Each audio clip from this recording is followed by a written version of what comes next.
جس نے اللہ اور اس کے رسول کی ایک بار ضرور کرتا ہے گویا کہ اس کے 10 بار ضرور پڑھا جاتا ہے۔ میرے پیارے آقا کی پیارے دیوانوں، میں آپ لوگوں سے بارہا گزارش کر رہا ہوں کہ جھوم جھوم کر درود پاک پڑھی کہ اللہم صلی علی سیدنا شفیعنا حبیبنا مولانا محمد وسلم صلی اللہ علیہ وسلم وسلام علیہ یا رسول اللہ صلی اللہ علیہ وسلم۔ میرے پیارے آقا کے پیارے دیوانوں، آپ حضرات پراپرلی جانتے ہیں کہ مذہب اسلام کے اندر ہمیں اور کیا چیز کرنا ضروری ہے اور کس چیز سے بچنا ضروری ہے۔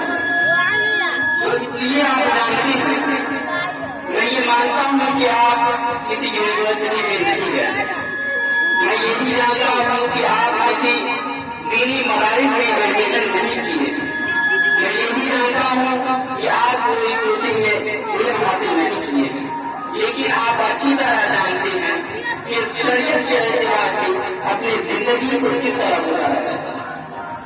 وہ کیسے؟ تو وہ اس طرح کہ آج ہمارے اور آپ کے پاس اینڈرائڈ موبائل ہے، سوشل میڈیا ہے، جس پہ ہم ایک بار سرچ کرتے ہیں تو کروڑوں کی تعداد میں ہمارے پاس عالم دین آ جاتے ہیں اور ہم ان سے علم سیکھتے ہیں۔ میرے پیارے آقا کے پیارے دیوانوں، میں 2-4 کلمات حضور صلی اللہ علیہ وسلم کے شان انور پہ گفتگو کروں گا اور اس کے بعد آپ کے درمیان سے رخصت ہو جاؤں گا۔ میرے پیارے آقا کے پیارے دیوانوں، اللہ تبارک و تعالیٰ قرآن مجید میں ارشاد فرماتا ہے وَلِلَّهِ الْعِزَّةُ وَلِرَسُولِهِ وَلِلْمُؤْمِنِينَ، عزت اللہ کے لیے، عزت رسولوں کے لیے، اللہ اور اس کے رسول کی عطا سے عزت مومن مسلمانوں کی۔ ساری دنیا میں ملابے اور دوسری ہے، مگر ہمارا تمہارا قرآن کبھی غلط نہیں ہو سکتا۔ اس قرآن میں اللہ تبارک و تعالیٰ ارشاد فرما رہا ہے وَلِلَّهِ الْعِزَّةُ وَلِرَسُولِهِ وَلِلْمُؤْمِنِينَ، عزت اللہ کے لیے، عزت کام آدمی اللہ اور اس کے رسول کی عطا سے عزت مومن مسلمانوں کے لیے۔ مومن مسلمان چوراہے پہ بیٹھ کے کہہ رہا ہے کیا اللہ کیا ہوگا، ہراتا نہیں آتا کیا ہوگا، خوف زدہ نہیں آتا کیا ہوگا، پریشان نہیں آتا کیا ہوگا، کورونا وائرس کی وجہ سے ایسا ہوا ہے کیا اللہ کیا ہوگا۔ ارے سنی مسلمانوں، وہی ہوگا جو منظور خدا ہوگا۔ ارے مسلمانوں اٹھو اور دنیا والوں کو بتا دو ہم مسلمان ہیں، مسلمان صاحب ایمان، نہ مکان کے لیے جیتے ہیں، نہ دکان کے لیے جیتے ہیں، نہ کلام کے لیے جیتے ہیں، بلکہ مدنی سرکار نے جو ایمان عطا کیا ہے اس ایمان کے لیے جیتے ہیں۔ میرے پیارے آقا کے پیارے دیوانوں، آج ہم اور آپ پوری دنیا میں second largest religion of the world کہتا ہے۔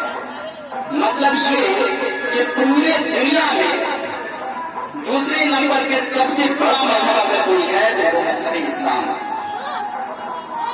لیکن میرے دوستوں، اس مذہب اسلام کے اندر جب ہم اور آپ اپنے فکر کو دوڑائیں گے تو اس میں بہت سے الگ الگ فکر کا الگ الگ۔ میرے پیارے آقا کے پیارے دیوانوں، آقا حضور صلی اللہ علیہ وسلم لوگوں کے لیے ایک آئیڈیل ہے۔ اگر کوئی انسان حضور صلی اللہ علیہ وسلم کی زندگی کے مطابق اپنی زندگی کو گزارتا ہے تو گویا کہ وہ جنت کا راستہ تیار کر رہا ہے اور ان کو جنت میں جانے سے کوئی نہیں روک سکتا۔ میرے پیارے آقا کے پیارے دیوانوں، آج دنیا کے اندر خرافات اور اس طرح کے جتنے بھی فساد ہوتے ہیں وہ عام ہو چکا ہے۔ آج ہم اور آپ 14ویں صدی میں چل رہے ہیں۔ میرے پیارے آقا کے پیارے دیوانوں، آج سے 1443 سال پہلے مکہ کے دھرتی میں حضور صلی اللہ علیہ وسلم نمودار ہوئے تھے جو پوری کائنات کے لیے نمونۂ حیات۔ میرے پیارے آقا کے پیارے دیوانوں، ایک مرتبہ حضور صلی اللہ علیہ وسلم نے وسلم گزرے یہاں پر میں آرام فرما رہے تھے کہ حضرت ابو بکر صدیق رضی اللہ تعالیٰ عنہ آتے ہیں اور کہنے لگتے ہیں حضور صلی اللہ علیہ وسلم آپ سے زیادہ حکیم میں آج تک کسی کو نہیں دیکھا. کچھ دیر کے بعد اسی محفل میں ابو جہل آتا ہے اور یہ کہتا ہے کہ حضور میں آپ سے زیادہ بدسلوک کسی کو نہیں دیکھا. حضور صلی اللہ علیہ وسلم دونوں کے جواب میں صدق تھا یعنی انہیں سچ کہا جاتا ہے کہتے تھے. حضور صلی اللہ علیہ وسلم جب ابو جہل کو یہ جواب دے دیتے ہیں تو ابو جہل وہاں سے چلا جاتا ہے. صحابہ کرام نوجوان ایک ساتھ سوال کرتے ہیں کہ حضور ایک ہی چہرہ پہ جو الگ الگ ایڈجیکٹو یعنی صفت نہیں ہو سکتا. یعنی حضرت ابو بکر صدیق رضی اللہ تعالیٰ عنہ دیکھے اور کہنے لگے کہ حضور آپ سے زیادہ خوبصورت میں نہیں دیکھا ہوں. تو حضور صلی اللہ علیہ وسلم کے ساتھ فرماتے ہیں سچ کا تم نے سچ کہا. پھر اسی میں ابو جہل آتا ہے اور کہتا ہے کہ حضور میں آپ سے زیادہ خوبصورت نہیں دیکھا. تو حضور اس کے بھی جواب میں کہتے ہیں صدق کا. تو صحابہ کرام کہتے ہیں کہ حضور ایک ہی چہرہ پہ دو صفت کیسے ہو سکتا.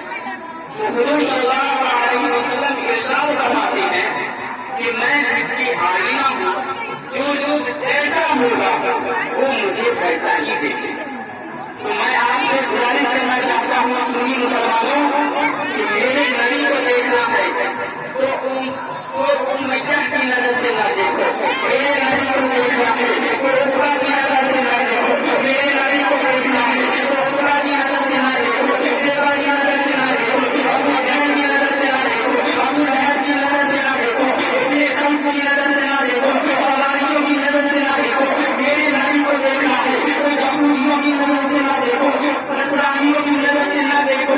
مجوسیوں کی نظر سے نہ دیکھو. سکھوں کی نظر سے نہ دیکھو. سبیوں کی نظر سے نہ دیکھو. وہابیوں کی نظر سے نہ دیکھو. نبیوں کی نظر سے نہ دیکھو. اہل حدیث کی نظر سے نہ دیکھو. اہل قرآن کی نظر سے نہ دیکھو. میرے نبی کو دیکھنا ہے تو دیوبندیوں کی نظر سے نہ دیکھو.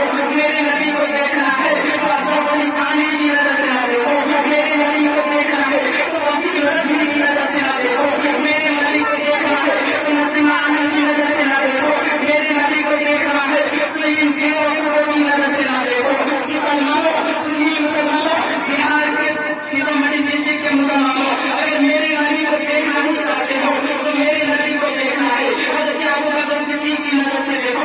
میرے نبی کو دیکھنا ہے حضرت عثمان غنی کی نظر سے دیکھو. میرے نبی کو دیکھنا ہے حضرت علی کی نظر سے دیکھو. میرے نبی کو دیکھنا ہے حضرت بلال کی نظر سے دیکھو. میرے نبی کو دیکھنا ہے حضرت اویس کی نظر سے دیکھو. میرے نبی کو دیکھنا ہے حضرت حسین غریبین کی نظر سے دیکھو. میرے نبی کو دیکھنا ہے اہل بیت کی نظر سے دیکھو. میرے نبی کو دیکھنا ہے اہل سنت والجماعت کی نظر سے دیکھو. میرے نبی کو دیکھنا ہے تو دوسرے پاک کی نظر سے دیکھو. میرے نبی کو دیکھنا ہے تو مجددوں کی نظر سے دیکھو. میرے نبی کو دیکھنا ہے تو شباب السنہ کی نظر سے دیکھو. میرے نبی کو دیکھنا ہے تو دارالہدایٰ اسلامک یونیورسٹی کی نظر سے دیکھو. تو میرے نبی اچھے بھی نظر آئیں گے اور خوبصورت بھی نظر آئیں گے. میرے پیارے آقا کے پیارے دیوانوں کو دیکھنے کا نظریہ الگ الگ ہوتا ہے لوگوں کا. میرے پیارے آقا کے پیارے دیوانوں آج مذہب اسلام کے تاریخ کو اور نبی کے کردار کو ہم اور آپ بھلا چکے ہیں. مذہب اسلام کے تاریخ کو اور نبی کے کردار کو ایک فلمی اداکارہ ممتا بنرجی نے پڑھی ہے تو کلمہ پڑھ کے مسلمان ہو گیا. مائیکل ہارٹ جیسے ڈانسر جب اسلام کے تاریخ کو اور نبی کے کردار کو پڑھا ہے تو کلمہ پڑھ کے مسلمان ہو گیا. بڑے لارا ایک کرکٹر ہے جب اسلام کی تاریخ کو اور نبی کے کردار کو پڑھا ہے تو کلمہ پڑھ کے مسلمان ہو گیا ہے. اب تم کہاں کے مسلمان ہو جو اپنی شان پان بھلا بیٹھے ہو؟ ارے مسلمانوں کو دنیا والوں کو بتا دو مسلمان ہیں مسلمان صاحب ایمان نہ مکان کے لیے جیتے ہیں نہ دکان کے لیے جیتے ہیں نہ دلال کے لیے جیتے ہیں بلکہ مدنی سرکار نے جو ایمان عطا کیا ہے اس ایمان کے لیے جیتے ہیں. میرے پیارے آقا کے پیارے دیوانوں، یقیناً آج ہم اور آپ اپنے آقا حضور صلی اللہ علیہ وسلم کی سنتوں کو پیر کے نیچے رونگ رہے ہیں۔ میرے دوستوں، آپ آخر بھی جانتے ہیں نماز پڑھنا بہت ہی ضروری ہے، آپ آخر بھی جانتے ہیں زکات دینا ضروری ہے، آپ آخر بھی جانتے ہیں کہ والدین کا حکم کیا ہے، لیکن پھر بھی آپ اس پہ عمل نہیں کرتے ہیں۔ میرے پیارے آقا کے پیارے دیوانوں، حضور صلی اللہ علیہ وسلم کو سنت اور اخلاق کو ہم اور آپ بھلا چکے ہیں۔ آج چھوٹے چھوٹے بچے طرح طرح کے بیماریوں میں گرفتار ہو جاتے ہیں، کوئی عشق میں گرفتار ہو جاتا ہے، کوئی ایجوکیشن لیس ہو جاتا ہے، کوئی علم ہی نہیں سیکھتا۔ میرے پیارے آقا کے پیارے دیوانوں، اللہ تبارک و تعالیٰ ہمیں اور آپ کو تین نعمتوں سے مالا مال کیا ہے، اور ہر ایک نعمتوں کا ایک خاص خاص کام ہے۔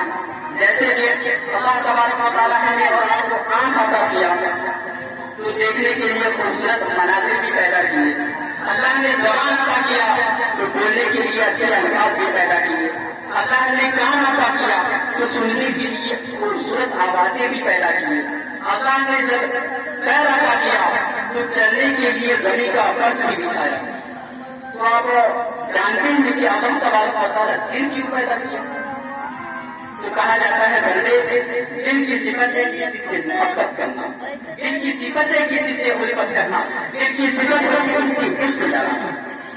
میرے پیارے آقا کے پیارے دیوانوں، لیکن آج ہمارے معاشرے میں بہت سے لوگ بہت دوسرے لوگوں سے دل لگائے ہیں، اور یہی وجہ ہے کہ مذہب اسلام کی جو شریعت ہے، جو قوانین ہیں، اس کو بھلا دیا ہے۔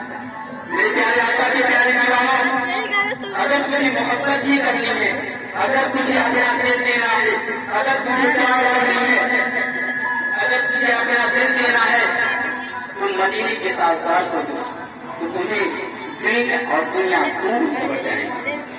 میرے دوستوں، بہت سے علماء کرام، بہت سے صوفیان اعظام اس چمنستان زہر میں زندہ ہیں، اور وہ سب اپنے دل کو آقا حضور صلی اللہ علیہ وسلم سے محبت کیے، اور یہی وجہ ہے کہ آج بھی ان کا نام ہندوستان میں اور پورے ورلڈ میں ہے۔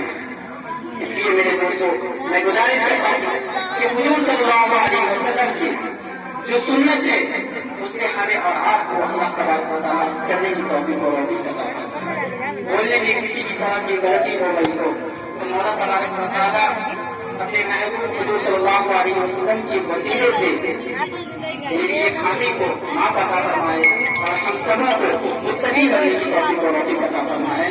میرے پیارے آقا کے پیارے دیوانوں، زندگی نے دیا ساتھ تو پھر ہوگی ملاقات، مسافر ہے ہم بھی مسافر ہووں گی، مسافر ہے ہم بھی مسافر ہووں گی، کسی موڑ پر پھر ملاقات ہوگی۔ کبھی آگے آئے خوش رہو، یہ دعا کر چلے۔ وما علینا الا البلاغ۔ السلام علیکم ورحمۃ اللہ تعالیٰ وبرکاتہ۔